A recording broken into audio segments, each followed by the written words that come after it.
Welcome back, guys, to the Bleav in Rams podcast. This is episode 131. I'm your host, Jake Ellenbogen, and joining me, my co-host, former Rams linebacker himself, Cameron Lynch.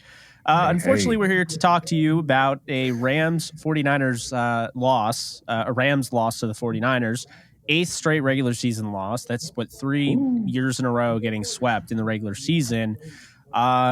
I know they won the NFC title game, but right now it doesn't feel like they won the NFC title game. It feels like, wow, this is a little dejecting. But like I told Cam off air, you know, we're feeling a little bit better the day after. I got all of my frustration out yesterday. But before we get into the show, I'm going to ask that you subscribe, like, comment, review, do all that jazz on all podcast platforms.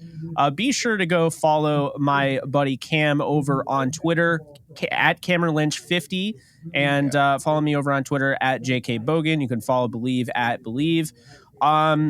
And we got a sponsor, little ad read here from betonline.ag. Yeah, there we go. Making some moves, Bleav. Yeah. All right, so basketball is back, and BetOnline remains your number one source for all your sports betting needs this season. You'll always find the latest odds, team matchup info, player news, and game trends at BetOnline.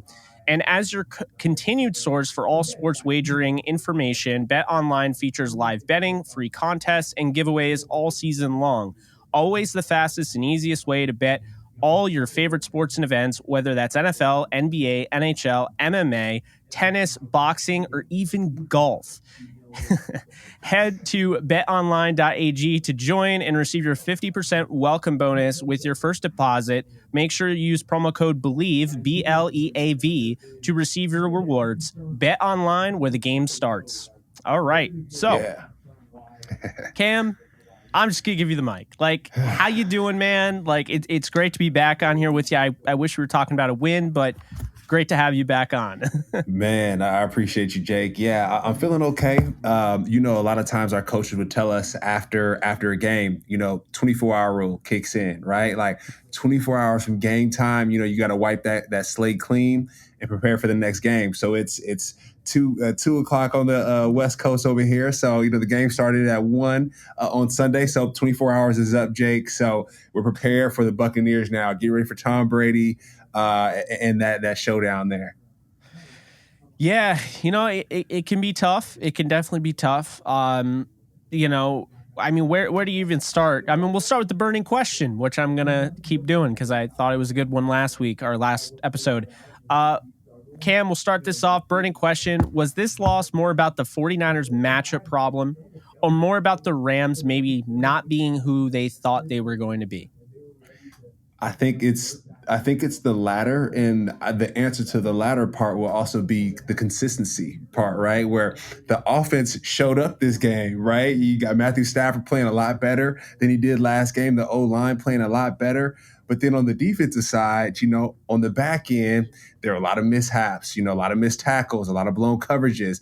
And so just that inconsistency. So, the Rams were consistent last year. They're the champs, the most consistent team. They're the champs there. And so this time around, there's a lot of wavering going on. And Christian McCaffrey rocked that boat a lot more than normal. So, man, it was rough to watch. And, at the end of the day, too, right, we talk about the 24-hour rule. You got to tip your hat off to the 49ers. They came to play. Their fans were in the stands like no other. I just saw a whole bunch of red on the TV screen. So, the 49ers showed up and the Rams, they did it. And, yep, 24-hour rule is in effect, Jake. Yeah, it's a bummer because, Cam, it's exactly like we were talking about, like, when I asked you and kind of, reiterated Sean McVay teams are like kind of lackluster out of the bye. Well, it was a delayed, bye week blues because the first half they're winning 14-10 going into it. I did have a complaint. I felt like you have a minute left. Why not try and get a field goal on that last drive before half? I don't know. I actually want to get your take on this as a defensive player because you just got to stop, okay? They're calling timeouts. They get the punt. just to run the ball out. I mean, are you kind of like, as a defensive player, you see that and you're like, I understand this is what coach thinks is best, but man, I wouldn't have minded, another 3 points on our side. Like, how do you process that as a defensive player? Yeah, like when I was thinking about that, I was watching the game. I was like, the Chiefs would have went for that, right? Like Patrick They Mahomes, would have. they would have taken some shots downfield, regardless of the time. They would have taken some shots down the field and said, "Hey, regardless what the score is, like we're going to take some shots and get a great rep in." And I just saw that it didn't go that way. I didn't feel that risk. What is it? No risk it, no biscuit type mentality. So I'm like, it's kind of just laying things down a bit. And then another thing, my other complaint. You have your complaint. My other complaint.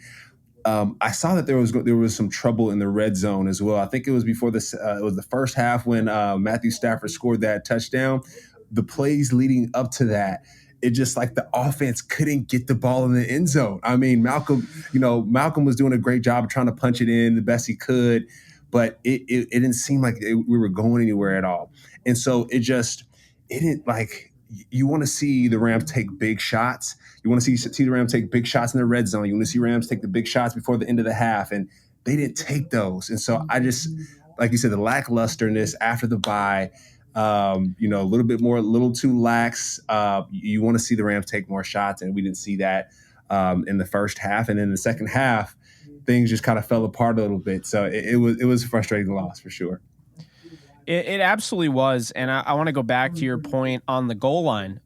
You talk about, your best short yardage runner in Darrell Henderson and Mr. Consistency, being the main chick. I understand, he was sick and obviously like being ill is no funny thing. Like I've been ill, it sucks. And, I've gone on podcasts ill and I'm like, okay, I'm not at my best, right? Maybe 75%, but I'm trying to give it my all, which is probably what Henderson's trying to do on a completely different level, more physical, obviously. But at the same time, like this isn't a knock on Henderson, but how, like you still used him, he still had 4 carries for 16 yards, led the team in yards per carry and had the longest run of the day of anybody carrying the football. At that point, it's like, I'm probably using Darrell Henderson at the goal line since this guy knows how to find the end zone. I don't know about you, but exactly what you said. It was like they had multiple. I mean, think about this. You can't rely on the referees to see those holding penalties because they didn't get that call in the Super Bowl. Okay, they didn't get that call in the Super Bowl when Jalen Ramsey had his face mask, torn off practically. So, I do have an issue with the play calling down in the red area. That has to get better. And I just didn't think there was a lot of creativity. And again, and I feel like the illness is there, but we've been talking about this. It's like there's no excuse. Henderson needs to be featured more. And it wasn't just this week. It was against the Panthers as well. I mean, he's clearly the better back. You and I were talking off air. We like Ronnie Rivers. He has some qualities to him. But should he have been starting this game even with an unhealthy Darrell Henderson? Probably not. I mean, this is a guy that's a rookie, undrafted rookie free agent who's been on the practice squad. You kind of throw him in there. And Malcolm Brown. I mean, I probably would have started the game with Malcolm Brown. And if Darrell Henderson's that sick, I'm probably not using Darrell Henderson, period. Like I'm giving him the day off because if he's that sick, then I don't want him out there. You know what I'm saying? Right. But I'll pass the baton to you because that kind of going what you were talking about the goal line. I totally agree. Stafford literally had to dive and get hit by 3 guys, going after the pylon just to get a score, and that shouldn't happen. No, and I didn't want to see. You don't want to see that, right? Like your quarterback running around, and trying to get a touchdown. It's like you have capable running backs, like use them or get creative and go another route. And we talk about Rivers as well. I came in with Todd Gurley, and he wore number 30. So to see Rivers with the 30 was very weird. Like I'm used to seeing number 30 like break the line of scrimmage and just run down the football field and score touchdowns. Like that's what I'm used to seeing when I see number 30. So, when I saw Rivers in there, he was kind of pitter-pattering at the line of scrimmage, kind of like afraid to like just hit the hole super hard and take off. And I was hoping that he would see Christian McCaffrey and get some tips like, oh, Christian McCaffrey's hitting the hole hard. Let me do the same thing. I mean, yeah, it was tough to see. So I hope that that Sean McVay, we can get back into his bag, right, and figure out how to utilize his running backs a little bit better there, and just create some space for these guys. And then another thing too, I know we talked about offline, the offensive line doing a great job in the pass game as well. You got to think about their ability in the run game as well. When it comes to getting push and moving that line of scrimmage, right? We always talk about that anchor and that line of scrimmage being the most important part of football. And for them to get some knockback against their opponents is going to be super important for those running backs to gain some ground. So it was tough to see, man. Like we said, when I saw that goal line stop multiple times, I was like, "Ooh, it's going to be a long day." I knew it was going to be a long day after that. Yeah, I was glad they got in, and then they actually scored the touchdown. The Cooper Cup touchdown, which you have to be feeling good going in the second half. They're up 14-10. But it's like you said, with the offensive line, they're protecting well. I mean, we went into this game thinking two things. The offensive line has to give Stafford time, and Stafford can't be turning the ball over. And both things happened. Stafford didn't turn the ball over. The offensive line gave him time. And surprisingly, this is the game they lost by 17. I know they lost 24-9 the previous game, but that game was close for the majority of the game. It was a one possession game, like I brought up last episode. But this one, it just something just feels off about the score. Something feels off about the way they play in the second half. I mean, I gotta say this: there are a lot of people that are calling for Raheem Morris's head. And what I will say is this: I think Raheem Morris is doing the best he can without really no pressure coming from the left tackle side of the line. Once again, no pressures. Again, I got to give credit where credit's due. Justin Hollins is outstanding in the run game. He is outstanding as a run defender, but he is just not the pass rusher that they need right now. And I think that's the thing is it's okay, by the way, that they're not. You go out and you get somebody at the deadline, and now those guys become really valuable backups. They can come in, Lewis, they can defend the run, and they're not bad pass rushers. They're just not starting caliber right now. But my guy Leonard Floyd is, if he's back, that is huge. That is so huge. We'll get in the defense in a little bit. I just wanted to throw that out there. Henderson wasn't utilized in the run game enough. We already talked about that. But a guy that wasn't utilized at all, actually two, Van Jefferson and Tutu Atwell. I don't know what's happening. I mean, Cam, both guys were drafted in the second round. Van Jefferson had 800 plus yards last year. Tutu Atwell is constantly called a bust by the fan base, but in reality, I don't think he's a bust. I don't think he's done anything where, this guy's not going to cut it. They haven't really given him an opportunity. They threw one deep ball to him against Dallas, where he burned one of the top corners in the NFL in Trayvon Diggs, and I haven't really seen any usage of him since. So I'm like, what can this guy do to get on the field? I don't know, Cam. I had an issue with not using two guys like that can be vertical threats. We talked about before the game. Felt like that was a big missing piece to this offense. Yeah, and even going to Allen Robinson, I mean, the guy is like lukewarm right now, right? Like his play is like lukewarm, and not just because of his play, but just the amount of reps or the amount of opportunities he's getting. It's lukewarm. You want to see that thing kind of boiling a little bit, right? Cooper Kupp, he's Super Cooper. The guy is outstanding. Like each week in and out. I mean, it's insane to see what he does. But like he's boiling. We need to get Allen Robinson more to that hot. Get him to the hot side a little bit, right? I mean, if you bring Cooper Kupp down a little bit, make him extremely hot, and then you get Allen Robinson to that hot phase, that'll be great. But right now, he's lukewarm, and you can see just the spark, right? You see Allen Robinson make plays first quarter, second quarter, third quarter, fourth quarter, but maybe like one or two. You want to see him, consistently getting that football and just balling out. I know he had a nice red zone play where Stafford threw it up to him, and he was defended pretty well on that play.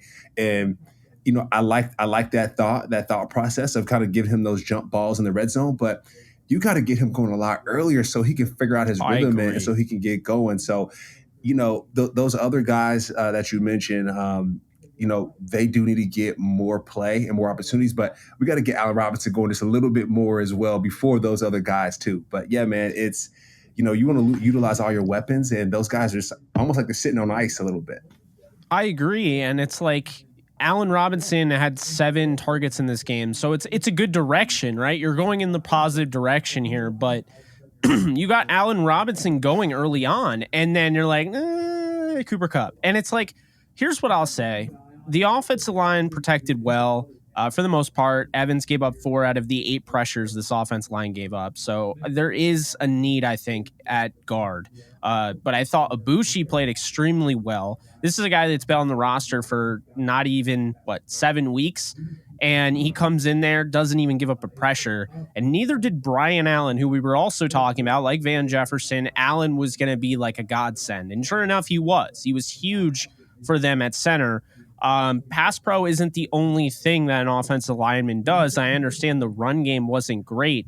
But when you're constantly throwing the ball 33 times, I might add, with Stafford, that's what you want. However, I felt like they came into this game not believing really that they were going to get that. And so the game plan was kind of built around the short passing attack. And what I'll say, Cam, is you can't run the ball. You can use the short passing attack to kind of simulate a running game to an extent, but eventually you have to take the big shot.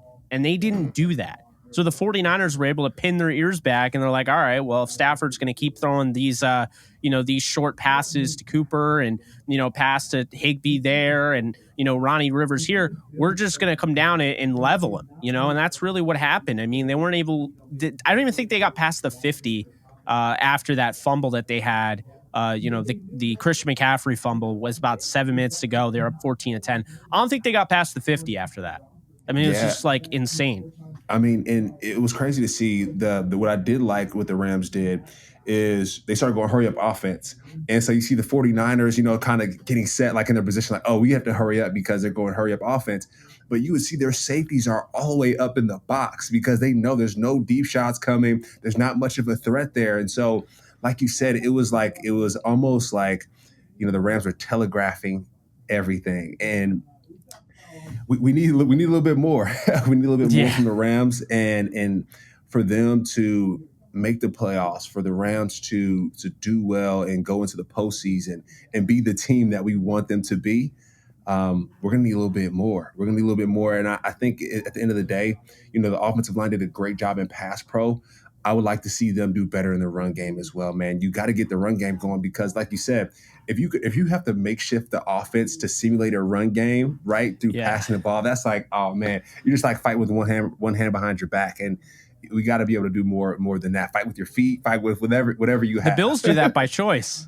I mean, they run the ball like, you see Devin Singletary, like, oh, is he averaging 7.2 yards per carry? No, we're just gonna throw it like the rest of the game. Like, I don't know. It's one of those things.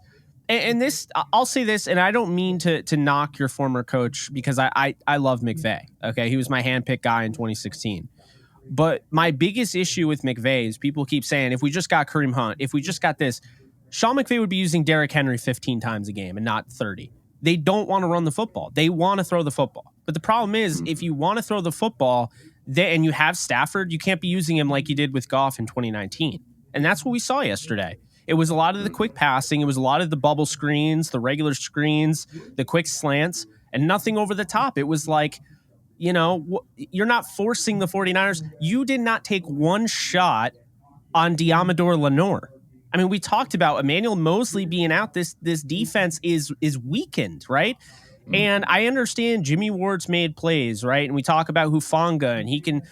I think they were so focused on not turning the ball over, which they didn't turn the ball over, and that's great. They kept Stafford out of throwing interceptions. You got to find the proper balance to being too conservative to the point where it's not even like, if you're just going to have Stafford throwing these quick passes, you would just rather have Wolford in there, and he's not going to get killed behind a makeshift offensive line. I mean, and we could talk about that at the end of the game with Cooper Kupp and all the starters in there, and Kupp gets hurt.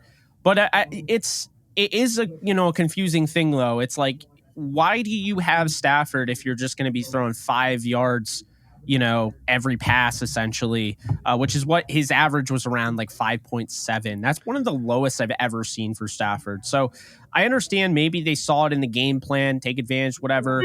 But this team had way too many injuries. You talk about Arik Armstead being gone, Dre Greenlaw. They don't have Al Shair. There's way too Debo. many guys that were hurt, and it's like, I just don't feel like they took enough of an advantage against that. I mean, let's put it this way. Christian McCaffrey threw the same amount of touchdowns as Matthew Stafford. That's not acceptable. It's not. He had the triple crown. He had the triple crown that game. He did. It was the first time since LT in 2006, I think it was. Yeah, 05, 06, yeah. Yeah, crazy. Brutal. But Cam, you're a defensive guy. I can't just beat a dead horse with the offense. I got to give you the defense is your bread and butter, Yeah. We got to give you your defense. So yeah, I don't know. What are your thoughts on the defense? Man, like we said, Debo was out. So it's like, okay, their best player is out of the game. The guy can run the ball. He can line up in the slot. He's out of the game. I know they have Christian McCaffrey now. So but Debo's out of the game. So it's like, okay, the only people we really need to lock on is Kittle and McCaffrey. Ayuk somehow, Ayuk found a way, Kittle found a way, McCaffrey found a way, and a lot of those passes were over the middle, like we talked about. They got to start watching the Bleav podcast. You know what I mean? The Bleav and Rams podcast, so they could just understand what's about to go down in the game. Because we talked about it, a lot of short passes right over the middle, passes to Christian McCaffrey. I mean, Kittle was open so many times over the middle. Oh. It's like, wait a minute, what's going on here? So just to see that, I was like, oh my gosh. And then Christian McCaffrey, he's been on the team for maybe a week and a half, and he's finding running lanes like it's no one's business. And I'm like, wait, this is a little backwards here. The Rams should be forcing him to struggle, right? Like, Christian McCaffrey should be to the point where he's like, man, I don't know if I came to the right location because like the Rams are tearing me up, but the guy's looking like he's headed to the Pro Bowl pretty soon here. Like he might end up in the Pro Bowl the way he played against the Rams. He might have had the best game I've seen him play, to be honest. I mean, it's Halloween, and he needs a Superman cape for Halloween for sure. Yeah, he was really good. I mean, I will say this. I still don't think the Rams are going to regret not getting him because I think the price was too high, especially for a running back who, he's young, and they have him for a long time, but he's so injury prone. And so, there's always that worry where, he goes down and it's like, what is this offense going to do if you don't have him and Debo, Mm-hmm. I mean, if they play the Rams, I can only assume they'll figure it out. But against other teams, let's be honest here. You have 8 straight wins against the Rams, and Kyle Shanahan still has a losing record in the NFL. Those are the facts here. He's got a losing record against every other team altogether except for the Rams. So it's one of those things where, I'm not watching like ESPN and all that this morning, but it's one of those things where I'm seeing clips show up on my timeline, and it's the same thing. Everyone's saying the same thing in the media where, the Rams losing that game showed me more about the Niners and how the Niners are the NFC favorites to knock off the Philly Eagles. And I'm like, did you watch the Falcons game? Did you watch the Chiefs game? I mean, the way they play against the Rams, it's like if they prepared like that for every game, and I understand it's different with a rival, but they prepared like that for every game, they would win a Super Bowl. They already probably would have won one. That's my biggest issue with the Niners. My biggest issue with the Rams right now is that the offense is hurting the defense. And I think the defense, which we're now talking about, it's easy to sit there and be like, they gave up 31. But, I mean, you talk about, baseball analogies, the no run support for a starting pitcher. Guess what? You can't get a win if you don't get a run, right? Yeah. So I could pitch a no-hitter and lose because, eventually you guys don't give up, you guys don't score a run. They take me out because I'm past my pitch count. I bring in another guy and boom, I just lost throwing a no-hitter because you guys couldn't help me out. The Rams basically were shut out in the second half, and the Rams defense gave up 21 in the second half. But it's more so the fact they couldn't get past the 50. The offense basically didn't take enough time off the clock, like for the defense, tire out the defense. On the other hand, the defense got tired out for the Rams. And I think at that point, you kind of throw it all out the window, right? You get really tired. It's hard to make tackles. It's hard to cover. It's hard to backpedal. It's hard to rush the passer. It's hard to win. Let's just call it that. So, I think obviously looking at the defense, it was one of the worst games this year for them. It was disappointing because they got healthy. You had Hill back, you had Jacoby Durant back. So that was a little disappointing. It was disappointing to see the tackling actually wasn't a huge issue except for the secondary.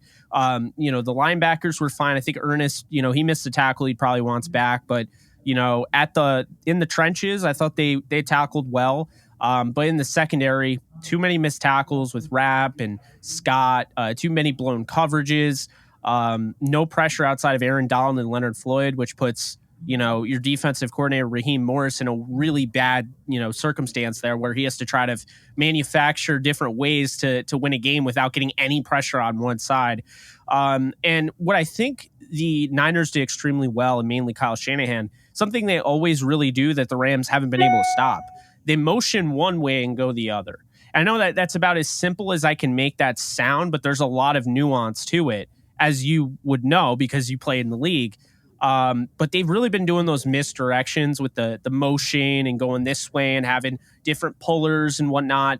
And they have enough athleticism on their offensive line where they can do that. So what I'm going to ask you here is, looking at this defense the way it is, and we keep talking about pass rush, but is it time to start admitting that there's a concern in the safety room? I mean, for a while we thought about it and we're like, okay, they got a lot of depth. Nick Scott's a hero. This guy is a 7th rounder, and now all of a sudden he's starting.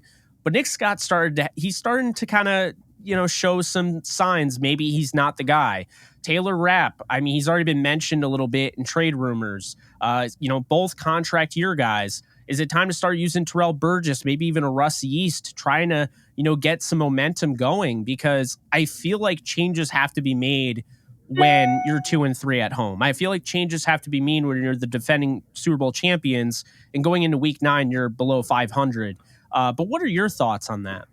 Yeah, changes have to be made, like you said. I think Raheem Morris is really going to have to do some digging. That second half, and people realize a lot of the defenses were more in, like zone coverages, like real soft coverages. So all the 49ers were doing, they were just dinking and dunking. Guys are running up and making tackles, and you're conceding yards. If you're doing that, the Rams are up like 10-14, and next thing you know, they're just, they're just suffering. They're suffering with that defense that they were in. I believe Greg Olsen was saying, he's like, hey, we have to tighten up this coverage, and you got to blitz more. And a lot of times when you hear, I've done some color commentary, when the color commentator is telling the offensive or defensive coordinator, like, hey, I suggest this, that means it's not looking too good. Usually a lot of times as a color commentator or commentator, you want to speak about the technique, right? Oh, this player's technique wasn't great, therefore this player did this and did that. But when you end up going to the coordinator, then it's a problem. Then it's a system problem rather than an actual technique or person problem. So I think Raheem Morris is going to have to figure something out, how to get more pressure, right? Figure whether it be line stunts. I don't know what it is, but they have to figure out how to get more pressure up front. And then also to figure out how to protect their safeties and make sure that they're on the same page. There was a lot of miscommunication. I know Troy Hill's back, so things probably a little bit different, but there was a lot of miscommunication on the back end and then not enough pressure. And then another thing, too, I brought it up last week. I'm a linebacker. I want to see Bobby Wagner go off. Like, I haven't. So you see Jalen Ramsey go off, right? I know he had a missed interception on the blitz, but you see Jalen Ramsey pop up every game. Like, every game, he's forcing a fumble. He's doing something. It's like, ooh, that guy's a superstar. Bobby Wagner, I'm waiting for it. Jake. I'm waiting for that Bobby Wagner interception, that hit stick. And the biggest one I've seen so far was the fan now streaking on the field. That's the biggest thing I've seen for Bobby. But other than that, I haven't seen it yet. So as a linebacker, selfishly, I want to see Bobby get down, man. I think we need that for this defense to get that spark. And it is his first couple of years being at the Rams. So he's new to the system, quote unquote. But then you see guys like Christian McCaffrey come in and kill it. So it's like, wait a minute, come on, Bobby. But he is running a whole defense that's completely new from what he's used to. So I just can't wait to see that, Jake. I can't wait to see it. Yeah, I think he's had a really good year. Just that you're talking about the explosive plays, the plays that turn a Pro Bowler into an All Pro, and I agree with you there. I think there's been a problem here where they haven't manufactured turnovers, and I don't think it's necessarily it shouldn't all fall on them because they're the only reason that this team's 3-4 and not potentially 1-6 if I'm being honest. But in this game, you can play that bend don't break until it starts to break, and then it becomes an issue. And I feel like the problem is they're playing a defense that works, and they've been a top 10 defense all year. And what Raheem Morris has done without a pass rush has been incredible.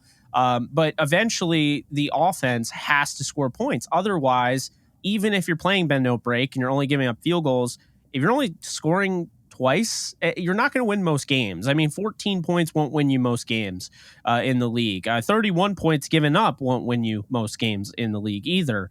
But this team has been giving up about 17 points a game, and that's enough to win almost every game in the NFL. So looking at this, I mean, the 2 dropped interceptions by Ramsey. There are 2 pass breakups essentially in the stat sheet, but you got to come down with one of them, and then at least one of them. And then you talk about the 2 forced fumbles. Actually, there was 3. One was overturned because of the timeout, genius timeout by Sean McVay. Got that overturned, and then eventually, because of that, he calls the timeout. The booth looks at it, calls it an incomplete pass for Christian McCaffrey. And, even though it would have been nice to say you forced a fumble on McCaffrey, you didn't want that because they recovered that and they were right at the goal line. That's a touchdown instead of a field goal, probably. So that was a key moment there. But letting McCaffrey do whatever he wants, like you said, you give him all that room. You have to at least tackle. You have to at least finish. And I saw these safeties missing. The one that was so inexcusable, and we're going to go into what do they do from here segment after this. The one that was so inexcusable to me was when the backup tight end Ross Dwelly is streaking down the left sideline, wide open, Cam. I mean, they need you. You would have been there. Yeah, that's just miscommunication, man. That's just blown coverages. And man, it was brutal because the Rams were up there, the whole time, almost the whole time of the game till the third quarter. So it's when you give stuff up like that and just fold, 56 yards. Man. 50. He only had one target. They threw it to him once. The only reason they threw it to him is because they were they played. I mean, the Rams didn't do it on purpose, but it was that guy is at the 3-point arc, and you're oh, he ain't making it, and so you back off him, and you're all right, he's gonna miss. That's what they did. They left him wide open, all alone. It's man, I mean, Garoppolo for the most part, his deepest play is 34 to Ayuk, 56 to Dwelly, and 23 to Kittle. I mean, the bend don't break should not allow those big plays. The whole point of that is you keep everything in front of you. And once you start allowing plays like that, you're going to lose the confidence of the fan base, no matter how well you've played. But coming off the bye, there's no excuse. The 49ers stole your bye because they beat you coming off it. They beat you on your home turf. They swept you for the 3rd straight season. And oh, by the way, now they get to go and enjoy their bye. So they totally ruined your post bye, and they get to go enjoy their bye. The 49ers, you had a lot of opportunity to do a lot of damage here.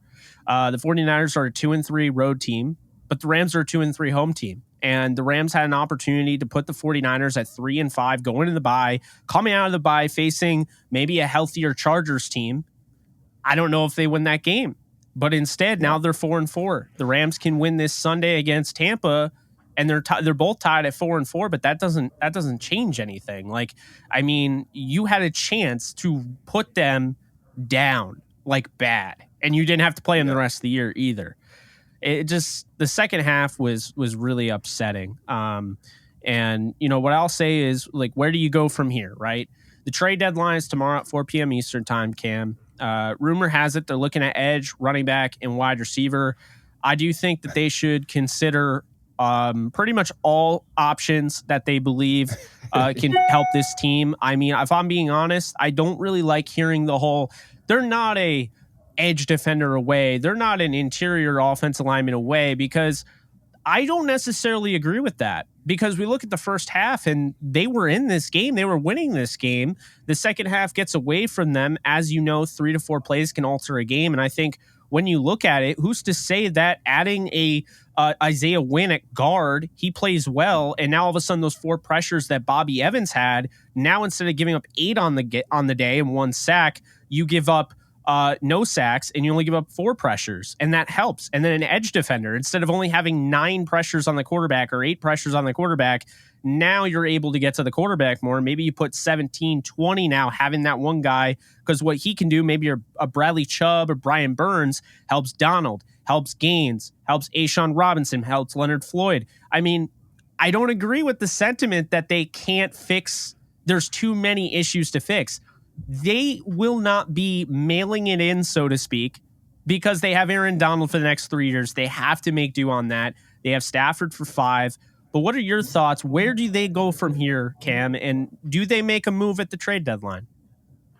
I think they make a move. I think we need to get a running back. We need to. I feel like a running back is the biggest piece for me. The reason why I say that is seeing Matthew Stafford scramble for that touchdown. It made me nervous.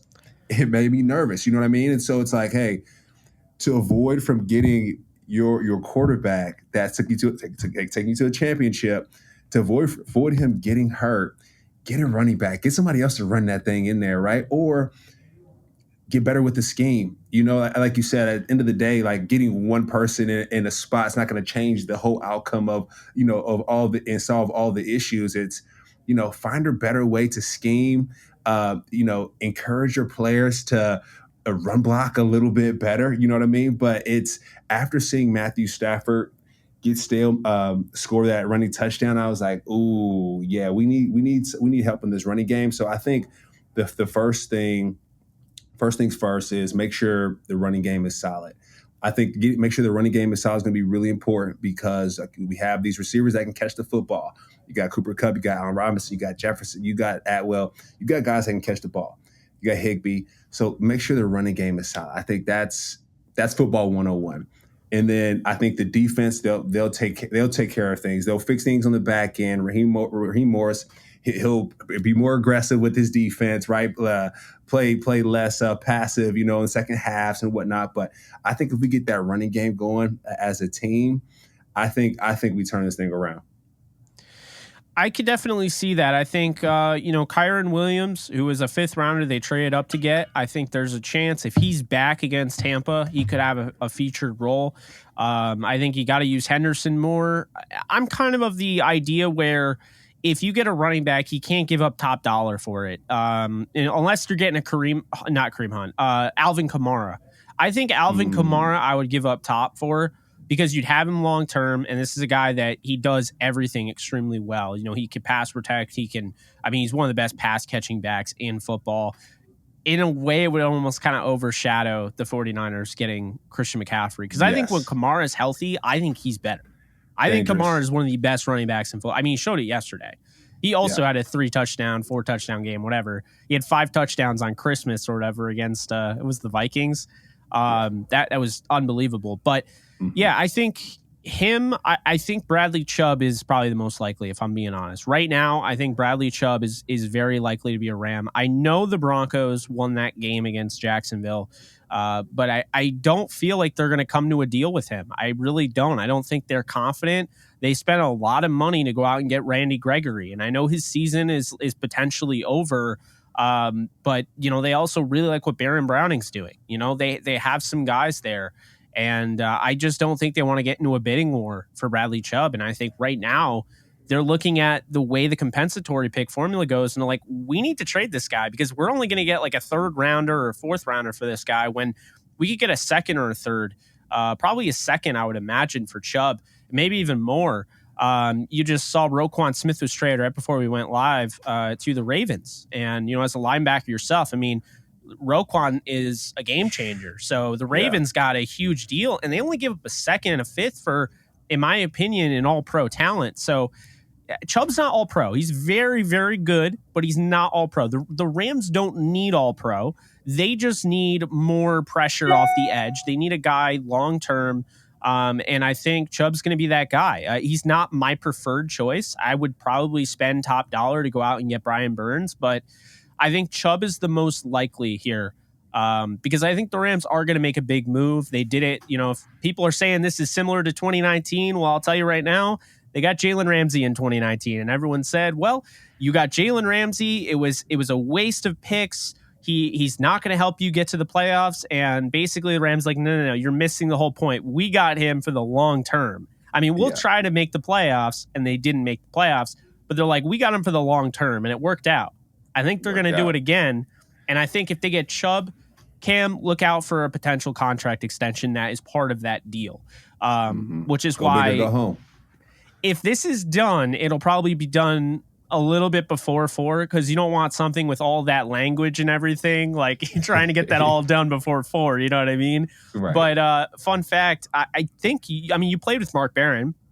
Yep. Right? So Mark Barron was traded from Tampa, and Kevin Demoff on a podcast said, sometimes deals are easy. We called up Tampa like, hey, you want to trade Mark Barron? Like, yeah. They got it done 6 minutes before the deadline. That cracked me up. I'm like, I can only imagine how casual they made that sound. But yeah, it's going to be crazy, man. Going on to Tampa, I'd like to see them start changing up the offensive approach like you kind of alluded to. They got to make some changes, but I don't think this team's done. Not even close. No. They're 3-4. The season's not over. They got 10 more games, and wait for it, none of them are against the Niners. So they have a chance. Yeah, they're probably praying for that one. I mean, like I said earlier, man, the Niners, they showed out. You got to tip your hat off to them. 24-hour rules in effect.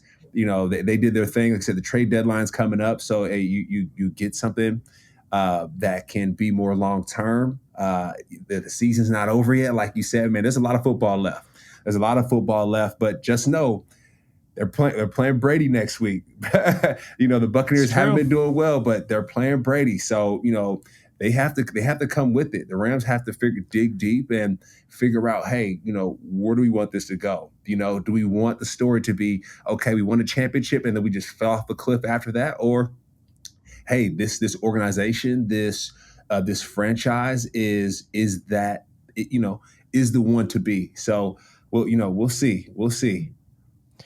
We will see. I think that's going to do it, Cam. It's been a fun podcast. Hopefully we got you guys on the right track again, ready to go for next week. That was our goal. Address the problems, and hopefully now we're on to next week. 24-hour rule, like Cam stated.